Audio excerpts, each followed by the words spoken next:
उन्हीं को ठोक करके लाना पड़ा है।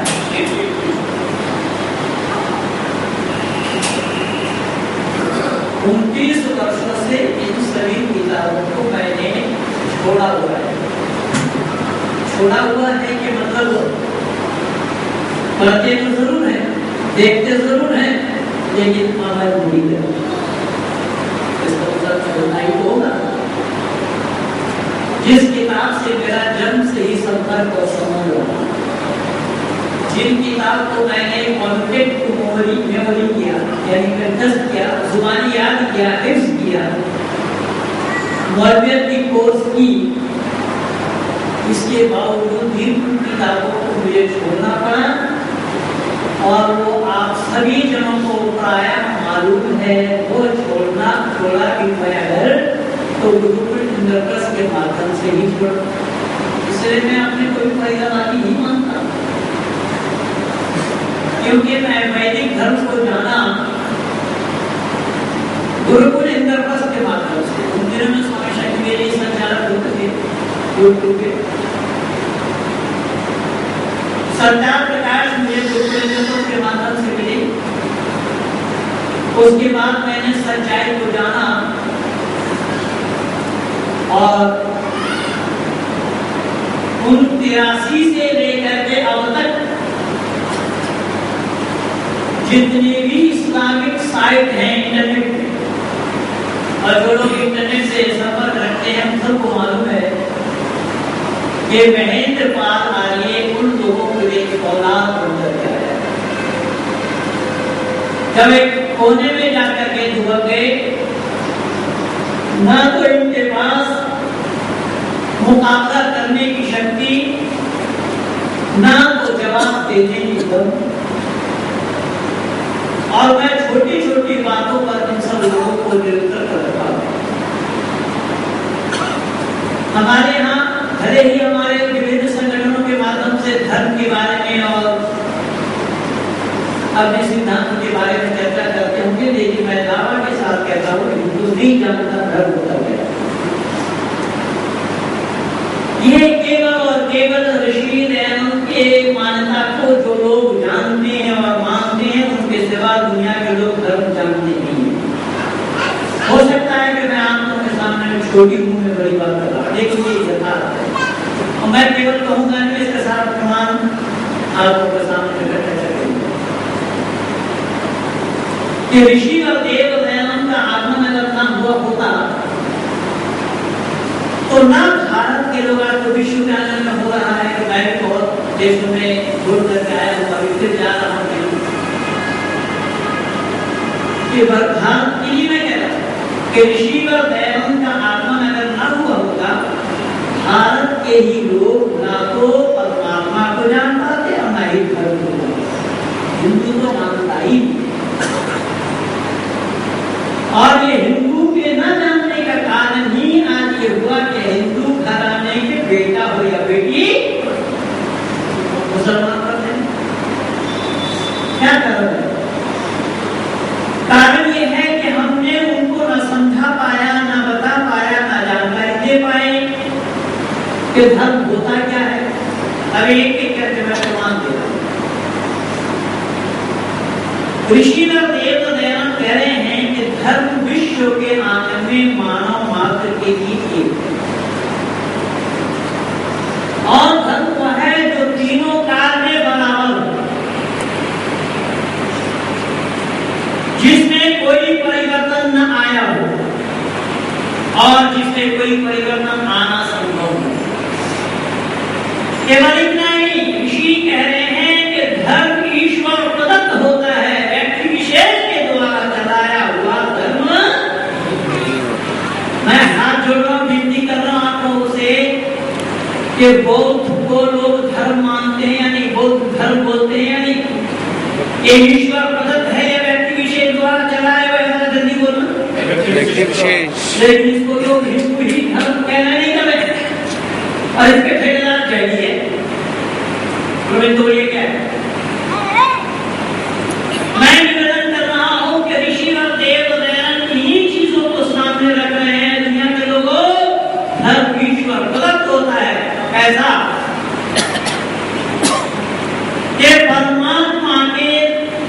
परमात्मा प्रदत्त जितने भी सामान हैं, जितने भी चीजें हैं, वो सामान पहले है, जरूरत बाद में है। शब्द पर ध्यान देना कि सामान पहले है, जरूरत बाद में है। कैसा? ये देखने से पहले सूरज है या सूरज के पहले देखना है? जल्दी बोलिए, आनंद लिया ये मजा वालों से मिलेगा और हमारे मंच के सिवा कोई माई का राज दे भी नहीं सकता। ये भी मैं बोल रहा हूं, पहले सूरज है या पहले आंख है? आंख की जगह मैं हाथ नहीं करता, हाथ जोड़ रहा, विनती कर रहा हूं। पता ही लगा कि सूरज ईश्वर प्रदत्त है कि मानव द्वारा निर्मित है? ईश्वर है।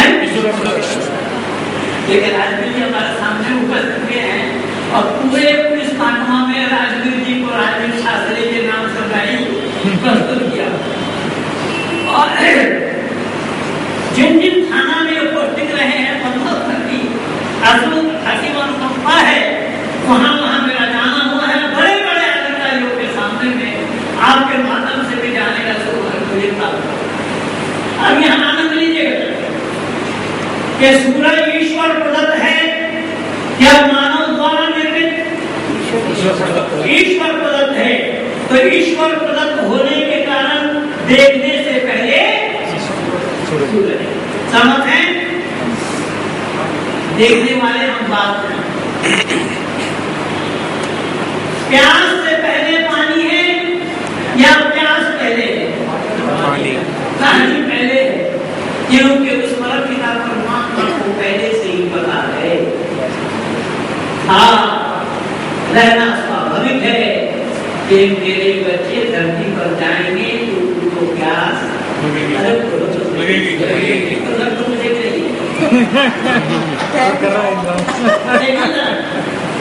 शब्द पर ध्यान दें कि परमपिता परमात्मा सर्वज्ञ होने के कारण, सब कुछ जानने वाला होने के कारण, सबसे पहले जानने वाला होने के कारण ये ज्ञान परमात्मा को पहले से ही है कि मेरे संतान जब धरती पर जाएंगे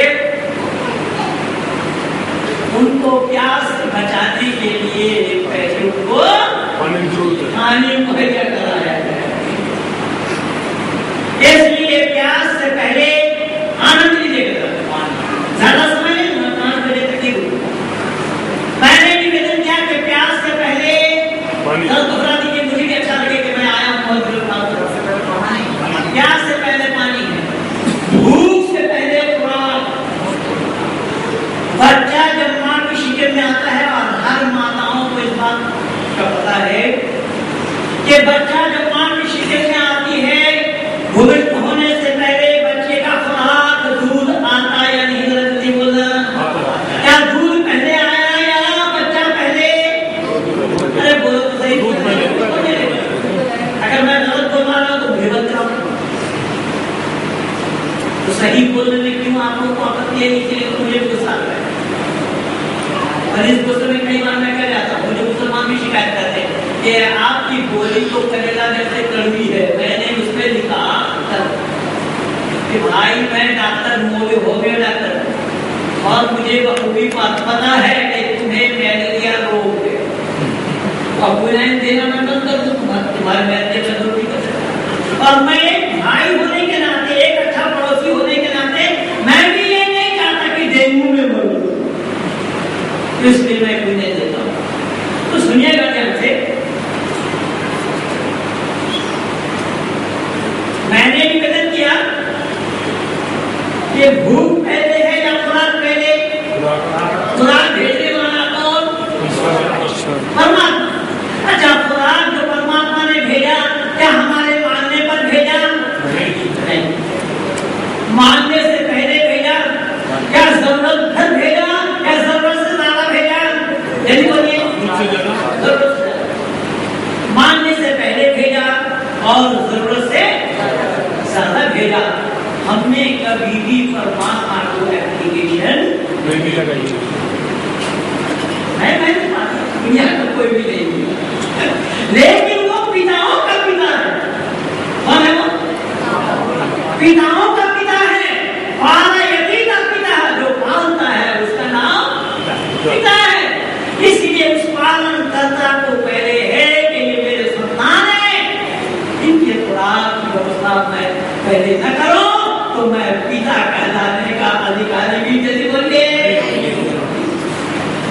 लेकिन इस्लाम तो मानता ही नहीं है। इस्लाम कहता है ना अल्लाह किसी का बाप, ना अल्लाह का कोई, ना अल्लाह किसी का बेटा, ना अल्लाह का कोई बेटा। लेकिन यहाँ बाप के माने केवल जन्म देने वाला नहीं, बाप के माने है पालन करने वाला, पालन यकीन का पिता, पालन करने वाला, पोषण करने वाला, देखभाल करने वाला, चिंतन करने वाला। तो बंदो जरा अंदाजा लगाकर मुझे बताइए कि उसकी चिंतन पहले से थी या नहीं? अगर उसकी चिंतन न हुई होती तो धरती पर आने के साथ साथ ये सामान मेरे लिए उपलब्ध हो सकता था क्या? अरे बोलो तो सही, मैं विनती कर रहा हूँ, हाथ जोड़ रहा हूँ। मैंने निवेदन किया कि देखने से पहले सूरज, भूख से प्यास से पहले पानी, भूख से पहले पराग, और चलने के लिए धरती। बताइए मानव पहले है या धरती पहले? मानव पहले है या धरती? धरती न हो तो मानव का आना संभव नहीं होगा। इस किताब को मैं जिसके कारण ले आया उन्हीं से मेरी चर्चा चल रही है। मैंने कहा उसने अर्श लिखा, वलक़द ख़लक़ना अस्समावाति वल अर्ज़ फ़ी सित्तति अय्याम सुम्मा इस्तवा अलल अर्शि युदब्बिरुल अम्र युफ़स्सिलुल आयात। उसको विश्वास नहीं करता। पूछा कहाँ है?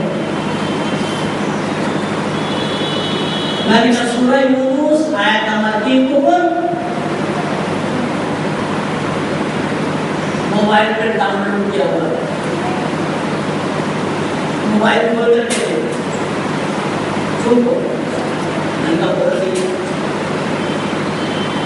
अर्श है बोले हाँ, बोले अर्श के माने आप क्या समझते हैं? मैंने अर्श के माने आप क्या समझते हैं समझाओ। बोले अर्श के माने है सिंहासन। मैंने कहा सिंहासन के माने क्या होता है? बोले वो स्थान। कौन स्थान? जो अल्लाह के लिए विशेष है। देखिए फिर भी वो पकड़ में नहीं आया, कितना शांति रहती है। जब यहाँ पर अर्श मुअल्ला कहा है कुरान में, अर्श मुअल्ला के माने अल्लाह का बैठने का स्थान। और उसने कहा उस अल्लाह के बैठने के स्थान में ला इलाहा इल्लल्लाहु मुहम्मदुर रसूलुल्लाह लिखा है। और ये देखा किसने? आदम ने। तो बताइए आदम जब सबसे पहले पैगंबर है और अंतिम पैगंबर मोहम्मद है, पैगंबर 1,00,000 है या 2,00,000 है, तो सबसे पहले अंतिम पैगंबर का नाम पहले आना संभव होगा? अरे इसका मतलब ये हुआ कि अल्लाह पक्षपात कर रहे हैं। अगर अंतिम पैगंबर का नाम अल्लाह को दर्शाना है तो बीच में ये नाटकबाजी अल्लाह ने क्यों की? और वो अल्लाह का नाटकबाजी शब्द सुनना पसंद नहीं करता। बोले नहीं ऐसा शब्द आप अल्लाह के इस्तेमाल कर रहे हैं। मैंने कहा कि शब्द तो इससे और भी इस्तेमाल करना चाहिए, लेकिन आप सुनने के आदमी इसलिए करें। फिर मैं आपसे पूछना चाहता हूँ, अगर आज मुअल्ला के माने आप बैठने का सिंहासन नहीं मानते तो आप क्या मानते हैं? आप बताइए। क्या सिंहासन माने वो स्थान? मैंने कहा वो स्थान कैसी? फिर भी नहीं बोला बैठने का। मैंने कहा चलो मैं मान लेता हूँ, स्थान मानते हो? बोले हाँ। मैंने कहा वो स्थान किसका? बोले अल्लाह का। मैंने कहा अल्लाह पहले है क्या स्थान पहले?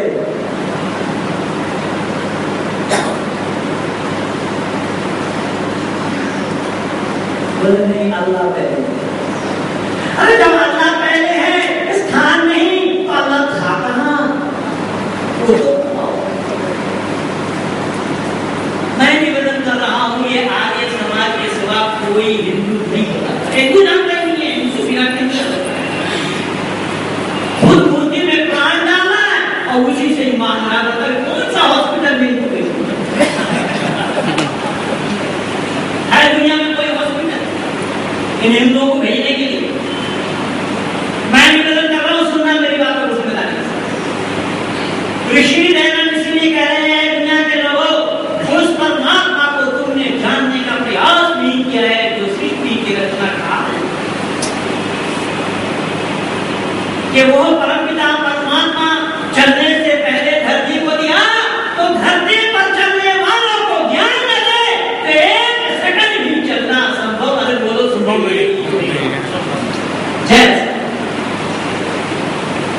मुझे पानी पीना है, तो पानी कहाँ रखा है वो मुझे देखना पड़ेगा या नहीं?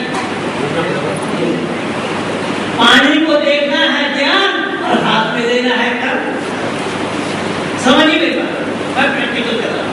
हालांकि मैं पानी की टिकट के बोलने वाला पता नहीं, महाराज जी को अच्छी तरीके से जानते हैं, बाबू सूर्य जी को किस साल से जानते हैं, तो मैंने निवेदन किया देखना था ध्यान से कि ये पानी कहाँ है, देखना क्या हुआ? ज्ञान। और हाथ में लेना क्या हुआ? कर्म। तो ज्ञान से पहले कर्म का करना संभव होगा? अरे बोलो नहीं, ज्ञान से पहले कर्म का करना संभव नहीं होगा। इसीलिए वो पिताओं का पिता, इसीलिए वो परम पिता, इसीलिए सृष्टि के रचनाकार ने पहले से हमें चलने के लिए वो धरती दिया है और धरती पर चलने के लिए ज्ञान दिया है, जिस ज्ञान को हम वेद कहते हैं। जिस ज्ञान को क्या कहते हैं? वेद के मानी है ज्ञान। तो ज्ञान न हो धरती पर चलना संभव होगा?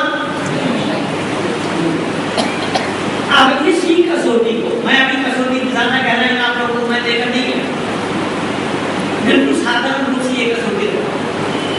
अब इन्हीं कसौटी को आप कुरान के साथ मिलाइए, बाइबल के साथ मिलाइए, त्रिपिटक के साथ मिलाइए, जिंदा विद्या के साथ मिलाइए, विद्या के साथ मिलाइए, गुरु ग्रंथ के साथ मिलाइए, कौन जवाब दे सकता है? क्या सृष्टि बनने से पहले कुरान है? क्या सृष्टि बनने से पहले बाइबल है? क्या सृष्टि बनने से पहले कोई मजहबी ग्रंथ है?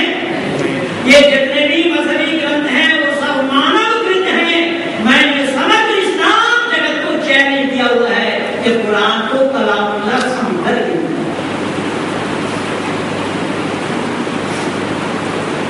जरूरत पड़ने पर अल्लाह कलाम उतारते हैं, आवश्यकता पड़ने पर अल्लाह ताला आयात उतारते हैं, लेकिन जरूरत से पहले हमारी आयात यदि बनिए परमात्मा ने उतारी हुई है। जरूरत हमारी बात में है, जैसे मैं सारा प्रमाण नहीं करता है और आपको बोलने में किसी का धक्का नहीं बता दो क्या करता और नहीं बोलेंगे तो मैं आप लोगों को भाव विभोर भी नहीं कर पाऊंगा। मुझे भी अपने ऊपर भरोसा है कि मैं भाव विभोर कर सकता हूँ। अगर आप विचारों का आदान प्रदान में आप कोई किस्सा सुनाते हैं तो हमें भरवाते नहीं करवाते, यही समझ लेगा मैं किस्सा ही सुना रहा हूँ। तो पता लगा कि मैं इसलिए पूछ रहा हूँ कि मैं भी जानना चाहता हूँ कि मेरी बातों को आप लोग सही सही समझ रहे हैं अथवा नहीं, इसलिए मैं पूछने की कोई बीमारी नहीं। मुझे क्या बोलता हूँ तो मैं जानता हूँ, पहले से विचार करके बैठा हूँ।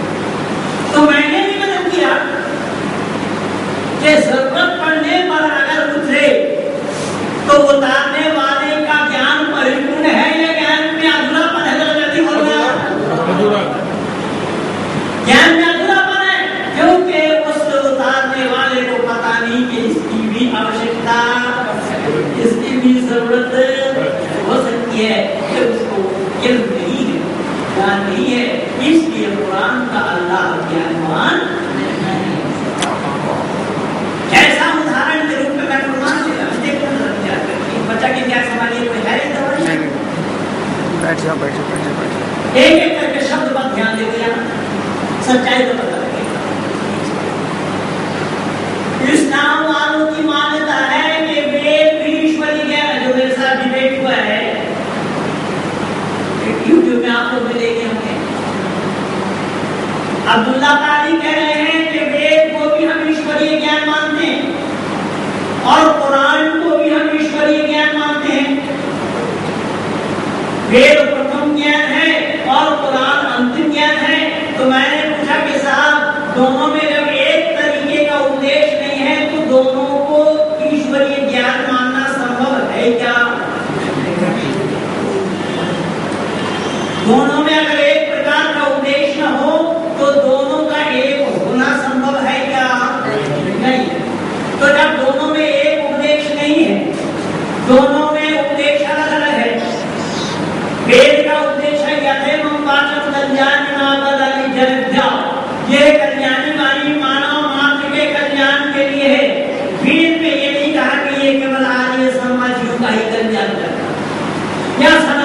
का ही कल्याण करता है या हिंदुओं का ही कल्याण करता है या भारतीयों का ही कल्याण करता है, ऐसा नहीं। कल्याणी के मानव मात्र के कल्याण के लिए यह कल्याणी वाणी है। इसके मुकाबले में कुरान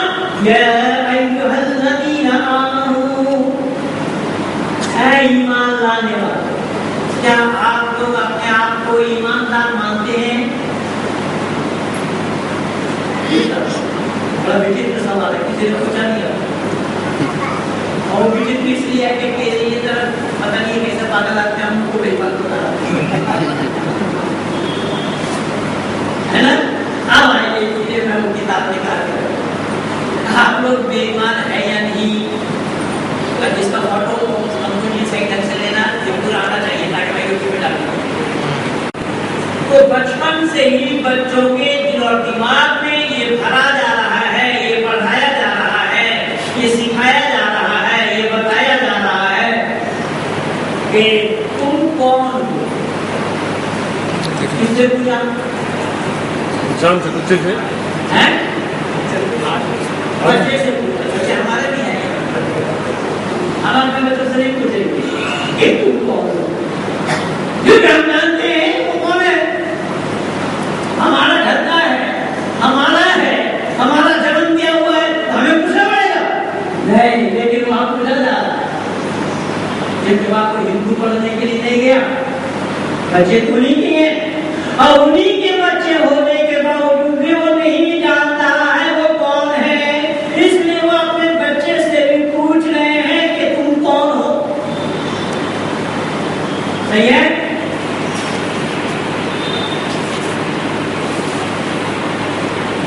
बच्चे ने जवाब दिया मुसलमान। बच्चे ने जवाब क्या दिया? मुसलमान। अच्छा बताइए बंधु, हम और आप मुसलमान कहला सकते हैं? अरे बोलो तो सही है। मैं बार बार निवेदन कर रहा हूँ कि यह मजा, यह आनंद और कहीं मिलने वाला नहीं। आगे समाज को छोड़कर वो तो जब सुदर्शन चैनल में मेरा लाइव टेलीकास्ट चल रहा था, जाकिर नाइक का पर्दा था, विश्व हिंदू परिषद के जनरल सेक्रेटरी से पूछा जा रहा था सुदर्शन चौहान की, जो सुदर्शन टीवी के मालिक है, वो पूछ रहे हैं उनसे, मोहन जोशी से। Mohan Joshi general secretary BHP, क्या आप जानते हैं कि नाइक बोलने में पहली बार सुन रहा हूं। अब इससे आप अंदाजा लगा सकते हैं कि हिंदू लोग जागे हैं या और मैं दावा के साथ कह रहा हूं कि इंटरनेट के माध्यम से कई वर्षों से इन सब लोगों को किनारे लगा रखा हो, खाता खोलने के लिए उन लोगों को मौका नहीं। तो मैंने निवेदन किया कि वो अपने बच्चों से पूछ रहे हैं कि तुम कौन हो, यानी मजहब के लिहाज से तुम्हारा नाम क्या है। तो बच्चे ने जवाब दिया मुसलमान। लेकिन हमारे यहाँ बच्चे से आप पूछेंगे कि तुम कौन हो, तो हमारा बच्चा जवाब देगा मैं मानव हूँ। अरे बोलो तो सही, बच्चा हमारा क्या देगा जवाब? मैं मानव हूँ। पता ये लगा कि उनके पास मानव कहलाने की भी हिम्मत अरे बोलो नहीं, वो नहीं कह सकते मैं मानव। दूसरा सवाल आया, मुसलमान के मजहब का नाम क्या है? तुम्हारा मजहब का क्या नाम है? तो बच्चा साफ कह रहा है जवाब में इस्लाम। और हमें पूछा गया कि तुम्हारा धर्म क्या है? अभी मैं बोला हूं पहले ही, हमारा धर्म सत्य सनातन वैदिक। अभी महाराज भी बोल गए हमारा धर्म का नाम क्या है? सत्य सनातन वैदिक। अब सत्य सनातन क्यों हुआ ये सनातन भी नहीं जानते। जब मेरे पास इनको भी मालूम नहीं कि सनातन होता है। एक होता है नूतन, नूतन माने नया, दूसरा होता है पुरातन, पुरातन माने पुराना, तीसरा होता है सनातन, ना नया अर्थात पहले भी था, अब भी है और आगे भी रहेगा। फेसबुक पे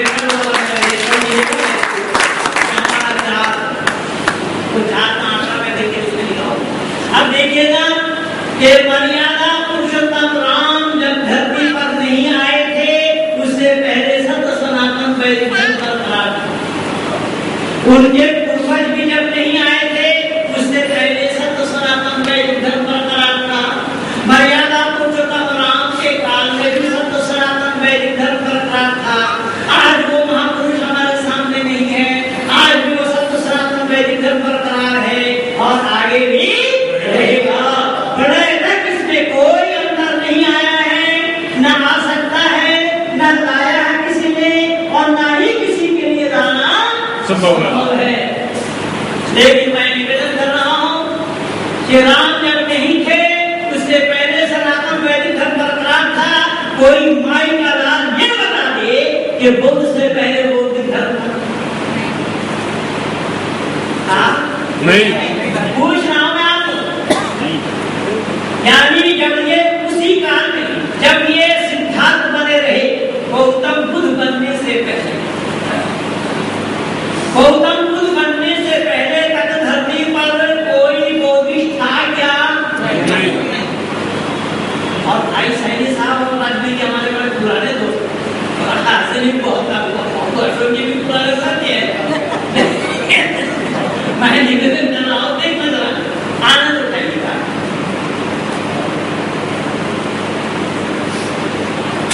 दुनिया में कैसा कैसा आनंद हुआ है, मन आज भी हो।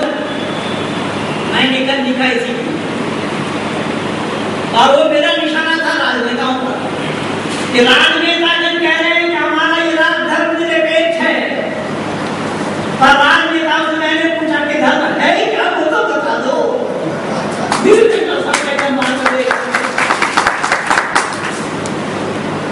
भाई रिश्वत लेना धर्म है या धर्म, बोलो जल्दी बोलना। रिश्वत लेना धर्म है या अधर्म है? तो धर्म वहां लागू क्यों करने जाएंगे आप जब रिश्वत लेने से ही रोक दे आपको? ये मत समझिएगा कि केवल कांग्रेस काल में हुआ, भाजपा काल में हुआ, कानून घोटाला भाजपा काल में। मैं निवेदन कर रहा हूं, ध्यान से सुनना मेरी बात। मैंने कहा बताया कि गौतम बुद्ध जब सिद्धार्थ बने थे, उस समय धरती पर कोई बौद्धिस्ट था क्या? तो महात्मा बुद्ध को अलग कर देने पर बौद्ध मत खाली हो जाएगा या नहीं? इसलिए बौद्ध मत है ना वेद मत के माने उसका अपना विचार, उसके अपने ख्याल, उसका अपना उद्देश्य। बुद्ध से पहले कोई बौद्धिक नहीं था, महावीर से पहले कोई जैनी था, बता दे। से जो सबसे पहले गुरुदेव थे, जिनका नाम ऋषभदेव था।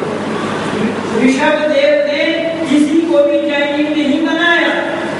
जैनी धरती पर अगर किसी ने बनाया तो महावीर स्वामी ने बनाया। तो महावीर स्वामी का आगमन अगर आज तक न हुआ होता तो धरती पर कोई भी जैनी होता क्या? नहीं। पता लगा महावीर स्वामी को अलग कर दें तो जैन मत भी बिल्कुल शुद्ध हो जाएगा, खाली हो जाएगा। ठीक इसी प्रकार से हजरत ईसा मसीह आए, इन्होंने दुनिया वालों को ईसाई बनाया। हजरत ईसा मसीह से पहले धरती पर कोई भी ईसाई था क्या? नहीं। ठीक यही प्रमाण है कि हजरत मोहम्मद मुस्तफा सल्लल्लाहु अलैहि वसल्लम आए, इन्होंने दुनिया वालों को बनाया तो मुसलमान बनाया। मैं सुदर्शन चैनल में बोला था, वहाँ वाव छूट गया था, तो इन्होंने बोला कि कुरान को ये गलत पढ़ रहे हैं। वो वाव के माने होता है और, अगर वो वाव न कहा जाए तो उसमें कोई गलती नहीं है। लेकिन जाकिर नायक जो कलमा पढ़ रहा है उसमें तो सुनाया गया, दिखाया गया, आपके यूट्यूब में भी लगे हैं, देख सकते हैं आप आपकी। लेकिन प्लीज पर इस समय पूरा प्रतिबंध लगा हुआ है। वो परमात्मा की ऐसी अनुकंपा है कि किसी हिंदू ने पहले नहीं। मैं निवेदन कर रहा हूँ, दावा के साथ और विचार करके देखना कि कुरान के पारा नंबर 7 सूरह अनाम आयत नंबर 14 में ही अल्लाह ने जिक्र फरमाया है, उन इनकी उम्मीद तो अन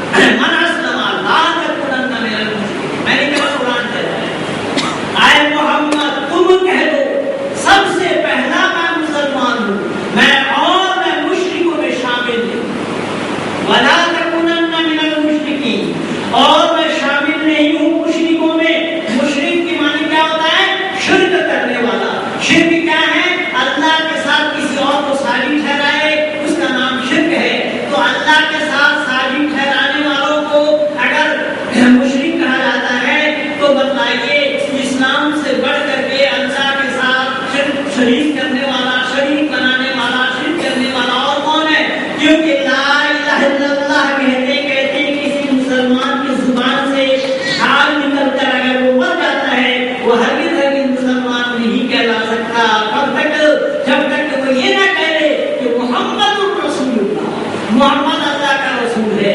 मोहम्मद को जब तक अल्लाह का रसूल नहीं मानेगा तब तक वो मुसलमान नहीं बन सकता। ये पहला तो मोहम्मद का नाम किसके नाम के साथ जुड़ा? अल्लाह के नाम के साथ। तो अल्लाह के नाम के साथ किसी का नाम जुड़ना अगर शिर्क है तो मोहम्मद का नाम जोड़ने वाला शिर्क किया या नहीं किया? अच्छा, इसको मैं यहाँ बाईपास करता हूँ। कुरान से ही मैं ले लूंगा। कुरान में भी अल्लाह ताला ने 2 जगह कहा है,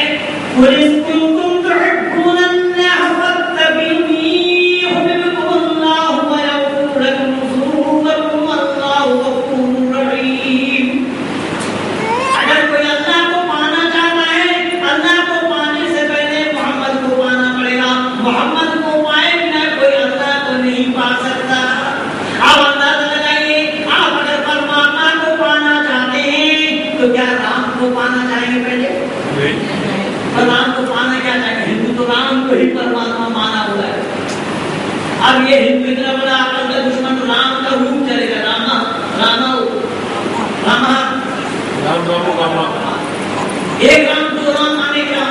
अब ये आपस का दुश्मन आज तक नहीं जान पाया, समझ पाया, सोच पाया कि राम परमात्मा है। जो जन्म लेते हैं वो परमात्मा नहीं होते। और यहाँ एक राम दो राम अनेक राम हो रहा है, तो परमात्मा एक, परमात्मा दो, परमात्मा अनेक होना संभव है? अब यहाँ ऋषि ने उन्होंने प्रमाण दिया कि परमात्मा एक है, परमात्मा का कोई शरीक एको देवा सर्वभूतेषु गुणा सर्वव्यापी सर्वभूतांतरा। परमात्मा एक है जो सृष्टि के रचनाकार है, सृष्टि के रचयिता है। सृष्टि के रचना के बाद उन्होंने सृष्टि को अपने काबू में किया हुआ है, अपने वश में किया हुआ है। तो वो परमात्मा कितने हैं? ऋषि ने फिर वेद का प्रमाण दिया, न द्वितीयो न तृतीयो न चतुर्थो विरुद्धते न पंचमा न षष्ठः न सप्तमा, फिर 5 10 तक गिनाया। वो परमात्मा एक है। उस परमात्मा को 2 4 6 8 10 नहीं मानना चाहिए। अगर परमात्मा को पाना चाहते हो तो उसको जानो, जाने बिना उसका पाया जाना संभव नहीं है। कैसा? तो ऋषि ने और प्रमाण दिया, ओम सनो बंधु जनिता संविधाता धामानि वेद भुवनानि विश्वा यत्र देवा अमृतमान शाना स्थितिये धामन धैर्ययन्त। ऐ लोगों, वह परमात्मा सब लोगों के विराता के समान सुखदायक, सब लोगों का नाम स्थान और जन्मों को जानता है। वो सबका गुरु है, आचार्य है, राजा है और न्यायाधीश भी है। ये परमात्मा का परिचय दिया। और परिचय क्या दिया? ओम आत्मना बलदा यस्य विष्णु उपासते प्रशिशम यस्य देवा यस्य छाया अमृतम यस्य ऋतु कर्मणि देवाय अभिजापिने। वो आत्मज्ञान का दाता, शरीर आत्मा और समाज का बल कर देने वाला, विद्वान लोग जिसकी उपासना करते सब पर ध्यान देना। हिंदू काम को करते उस परमात्मा को जानकर उस परमात्मा की जो उपासना करता है उसी का ही नाम विद्वान पड़ता है। चाहे तुम कितना भी पीएचडी कराओ, विद्वान में तुम शुमार नहीं होगे। जो मूर्ति के सामने में नाक रखोगे तो, मूर्ति के सामने में नाक रखोगे तो तुम विद्वान नहीं कहला सकते। ये मैं नहीं कह रहा हूँ, ऋषि धैर्य भी नहीं कह रहे हैं। स्वयं परम परमात्मा वेद मुकद्दस वो आत्मज्ञान का दाता, शरीर आत्मा और समाज का बल का देने वाला। विद्वान लोग जिसकी उपासना करते हैं, क्यों? कि उसके छाया में रहना अमृत के समान। उसकी छाया में रहने का मतलब ये मत समझिएगा कि वो पेड़ है, दरख्त है, बिल्डिंग है तो छाया नहीं। उसके सानिध्य में रहना, उसके सानिध्य में रह करके उसको जानना, वो आनंद स्वरूप है, उससे आनंद को प्राप्त करना। और वो प्राप्त इसलिए करना चाहिए कि पुत्र उसने खुशी के ही है। तब पुत्र उसका हो करके उस पिता को भूल जाए, बताइए तो आनंद कहलाएगा या नहीं कहलाएगा? तो यहाँ पिता को ही भूला हुआ है। इसलिए ऋषि कह रहे हैं कि अगर तुम अमृत का पान नहीं करते हो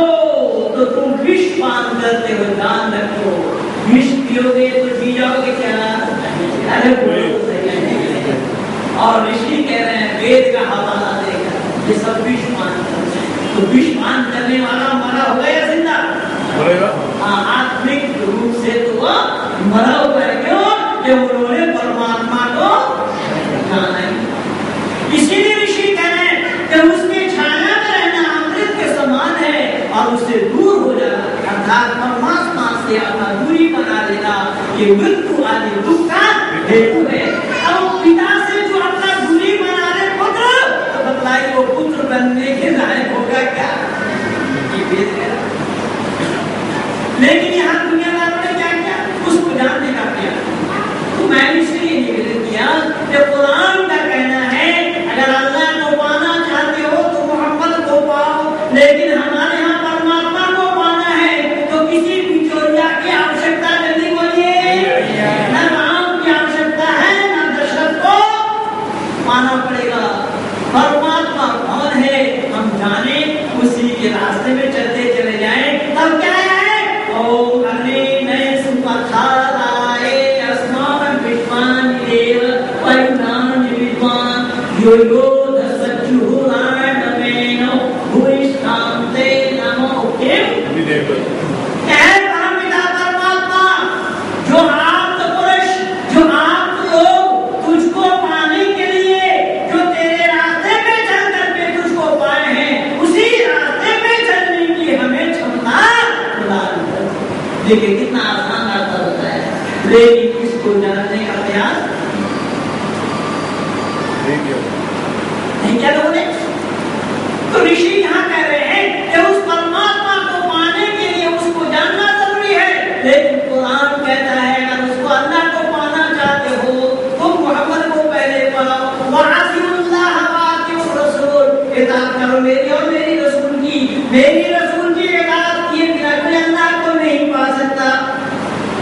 या अय्युहल्लज़ीना आमनू वब्तगू इलैहिल वसीला वजाहिदू फी सबीलिल्लाहि अमवात। अगर अल्लाह तक पहुंचना चाहते हो ये मोहम्मद ही वसीला है, मोहम्मद के माध्यम से ही हम तक पहुंच सकते हो। लेकिन वेद के परमात्मा में खूबी ये है कि वेद के परमात्मा को पाने के लिए भाई राजवीर जी की आवश्यकता हमें नहीं है। हमें जानना पड़ेगा कि कौन है परमात्मा। हम उसके रास्ते पे चलते रहेंगे तो हम परमात्मा को पा जाएंगे। अब यहाँ कमाल की बात क्या है वो देखिएगा कि ये कलमा किसने पढ़ी? इंसान ने। भाई एक आदमी को मुसलमान बनाया गया, किसी को भी राजवीर को ही बनाया। तो राजवीर जी को अगर मुसलमान जब भी ऑफर आए इनके पास में मैं मुंबई गया बहुत सारे साथी संगियों ने बोला देखिए वो मुसलमान बनने की दावत दे तो, और हमारे बड़े पुराने साथी हमारे डॉक्टर साहब बैठे हुए हैं,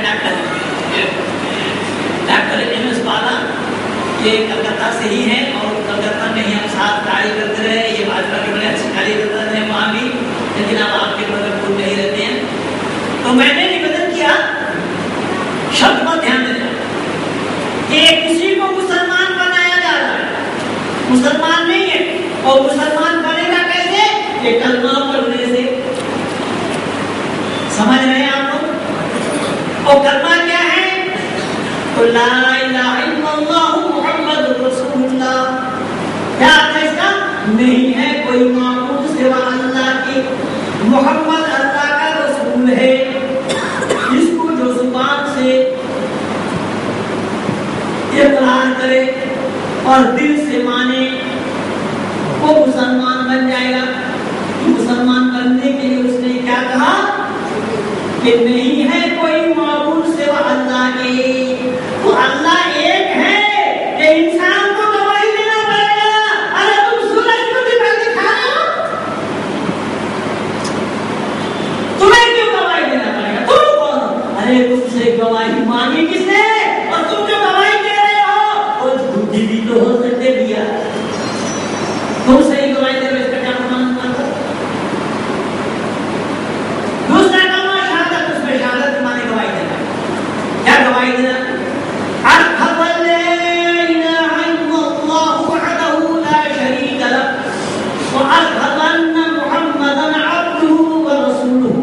इस कलमा का नाम ही कलमा शहादत। शहादत के माने गवाही देना। और उसने गवाही क्या दी? कि गवाही देता हूं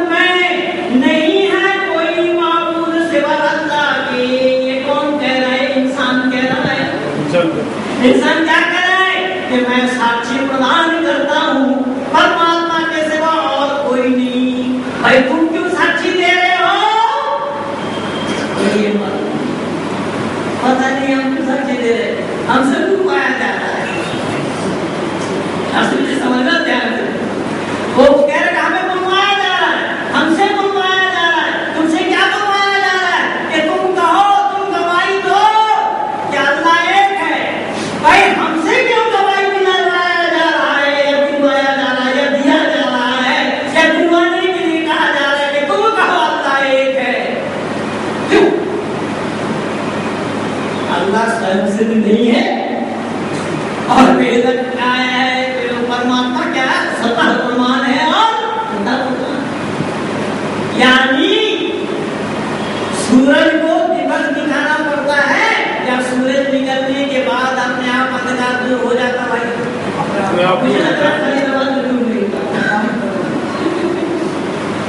सूरज निकलने से अपने आप अंधेरा दूर हो गया। लेकिन नहीं, वहां इंसानों से गवाही दिलवाई जा रही है कि तुम करो, क्या करो?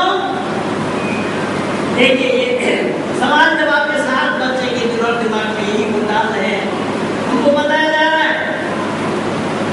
इस्लाम क्या सिखाता है, इस्लाम किस मजहब को कहते हैं। अब इस्लाम क्या सिखाता है, शब्द को ध्यान से सुनना। इस्लाम ये सिखाता है कि खुदा एक है। क्या इस्लाम के जन्म लेने से पहले वेद मुकद्दस में हमारे ऋषि मुनियों ने अग्नि वायु आदि औरंगिया ने ये नहीं कहा था क्या दुनिया के लोगों एक सत्ता बहुधा बनती परमात्मा एक है? यानी लोग उसको बहुत से नामों से पुकारते हैं, जो एको देवा सर्वभूतेषु सर्वव्यापी सर्वभूतांतरात्मा परमात्मा एक है, जो ब्रह्मांड का रचयिता है, ब्रह्मांड के रचनाकार है, स्थिति करता, प्रलय करता, मानव मात्र का किए कर्मों का फलदाता है। वो कितना है तो वेद में भी तो एक बताया है। तो इस्लाम में हमें नई बात क्या सिखाई? क्या कुछ नई बात हो तो होगा? तो जब इस्लाम के जन्म लेने से पहले धरती पर हमारे ऋषि मुनियों ने हमें यह बता दिया था, क्या है दुनिया के लोगों, जो तुम्हारे लिए सारा सामान मुहैया कराया है। जैसा बोला मैं, देखने से पहले सूरज, प्यास से पहले पानी, भूख से पहले खुराक, चलने से पहले धरती, धरती पर चलने के लिए ज्ञान। वो एक बोला था या अनेक बोला गया है? एक बोला गया है। तो उसको मानने में तुम्हें क्या आपत्ति है भाई? आपत्ति होनी चाहिए, है? हाँ, आपत्ति होनी चाहिए, आपत्ति होनी चाहिए। वो इसको समझेंगे तो आप बात समझ आ जाएगी। आपत्ति इसीलिए होनी है कि आपके जो देखने से पहले सूरज बनाया, जो प्यास से पहले पानी दिया, भूख से पहले खुराक दी, चलने से पहले धरती दी, धरती पर चलने के लिए ज्ञान दी, वो एक है, उसका कोई साथी साझी नहीं। लेकिन अल्लाह का साथी है, साझी है, मोहम्मद रसूल है, इसलिए हमसे अलग है। समझ में आ रही बात? है? समझ में आएगी क्यों नहीं? मैं तेरे मास्टरे को मैं बंगला बोलूंगा, बंगला बोलूंगा तो मैं आप सब ही समझेंगे। तो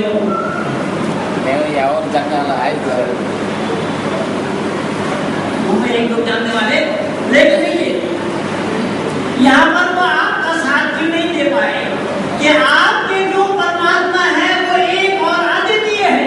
उस परमात्मा का कोई साझी, कोई शरीक, कोई अंशीदार, कोई भागीदार उसका नहीं। अब देखिए उसमें क्या बताया है, जवाब उसका। इस्लाम क्या सिखाता है? क्या बताया? खुदा एक है, बंदगी के लायक वही है और हज़रत मोहम्मद मुस्तफा सल्लल्लाहु अलैहि वसल्लम उसके बंदे और उसके रसूल हैं। ये हमारे वेद में कभी बोलिए नहीं है। तो वेद में ना होने के कारण ये वेद से अलग दे रहे हैं सामान, ये वेद से सामान अलग दे रहे हैं। तो वेद से सामान अगर अलग दिया, अब हमें विचार करना है कि वो सामान मानने लायक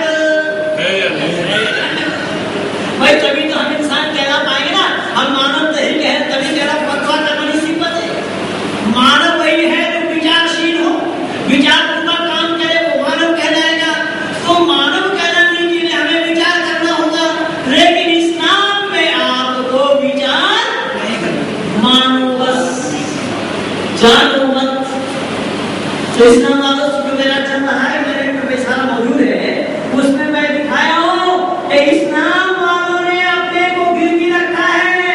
इनके पास हुरों के पास, खिलमानों के पास, पाक शराब के पास और शहद के पास, जन्नत के दरवाजे के पास, जन्नत के चौखट के पास, जन्नत के हुरों के पास अपने को गिरवी रखा है।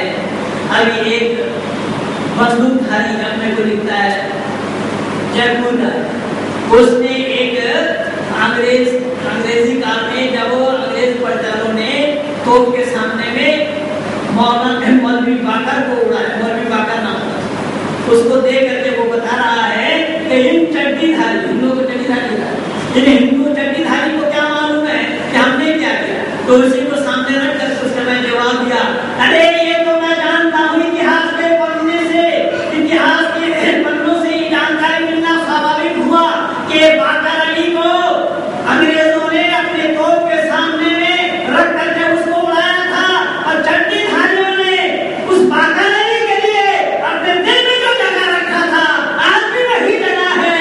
तुम बाकर अली बन करके दिखाओ सही, तुम तो मुफ्ती सईद को फॉलो करते हो, हाफिज सईद को फॉलो करते हो, हैं? नामानुद्दीन को किनको फॉलो करते हो। केवल एक बाकर अली नहीं, अशफाकुल्लाह खान के लिए भी हम जो जगह रखे थे आज भी वही, अब्दुल हमीद के लिए भी जो जगह रखे थे आज भी वही जगह है। लेकिन आज कोई अब्दुल हमीद पर था नहीं चाहता। मैंने कहा केवल इतना नहीं, मौलाना तुम्हें ये जानना पड़ेगा, अगर बाकर अली ने अपना भारत की खातिर अपने प्राणों को न्यौछावर किया, इस्लाम की दृष्टि में वो शहीद नहीं है, इस्लाम उसको शहीद नहीं मानता। अब देखिए, इसीलिए मैंने कहा कि 57 से लेकर 1947 तक जो 90 वर्ष की लड़ाई थी, केवल 40 लोग मरे हैं, 50 मुसलमान का नाम कोई नहीं निकल सकता। तो मैं भी पसंद करने लगा हूं कि केवल उनको नहीं, हमारे भारत के अंदर में उपराष्ट्रपति रहे हिदायतुल्लाह, सीमांत गांधी, इन सब लोगों को इस्लाम ने शहीद, इस्लाम की दृष्टि में इनको मरहूम नहीं कहा जाता है। शहीद तो नहीं बचे, वैसे अपने मौत पर थे, लेकिन अपने मौत मांगने वाले को जैसे हम लोग स्वर्गीय बोलते हैं ना, तो इस्लाम में उसको मरहूम कहा जाता है। लेकिन इन दोनों ने क्या किया था, इन दोनों ने कहा था कि हम मर जाने के बाद हमारे लाश को भस्म कर देना, उन्होंने दफनाने के लिए मना किया था। तो दफनाने के लिए मना करने के कारण इस्लाम की दृष्टि में वो मरहूम, तो ये पक्षपात हो रहा है कि मतलब जरा जल्दी बोलना।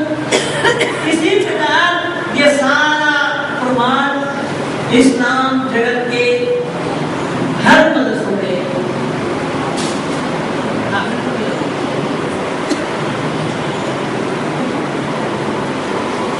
अब ये पूरे आर्य जगत को मालूम है कि महजपाल जैसा ज्यादा यानी लंबा बोलने वाला विद्वान नहीं होता।